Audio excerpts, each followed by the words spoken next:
So now we are going to do Dix Hallpike Test. So you have to give 3 instructions to the patient. First one is, sir, you have to keep your hands on your knees.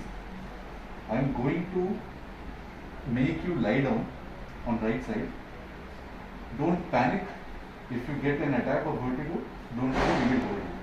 And keep your back relaxed. Okay? Don't try to avoid the movement. Correct? Do you have any other questions? No. So now we have to actually place the goggle, but since he is not a patient, I am just demonstrating the technique of Dix Hallpike right side. So we have to also measure the distance by which we can make the patient lie down. So I am turning the patient's head to right side by 45 degrees. I have to wait here for at least 30 seconds.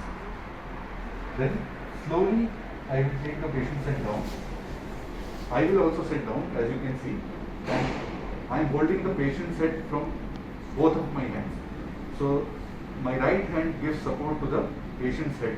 This is very important. And from this you can actually manipulate the patient's head. If it is not like full extended, you can manipulate or you can extend it little more. Then you have to ask the patient to look at a distant object, or if there is a BNG, then you just ask the patient to open their eyes. If the Dix Hallpike is positive or the posterior canal BPPV is present, then we can see a nystagmus. So we have to wait here for 1 minute, and then when the nystagmus disappears, we can make the patient sit again. In this position, the patient will say that, sir, I am again feeling some dizziness. That could be due to the reversal of nystagmus of posterior canal. Sir, are you comfortable? Yes. So now we will repeat the same procedure for left side. Okay? So I am rotating the head to left side by 45 degrees. You have to wait there for at least 30 seconds.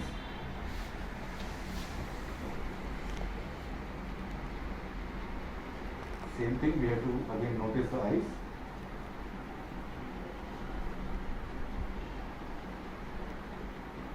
Are you feeling any dizziness?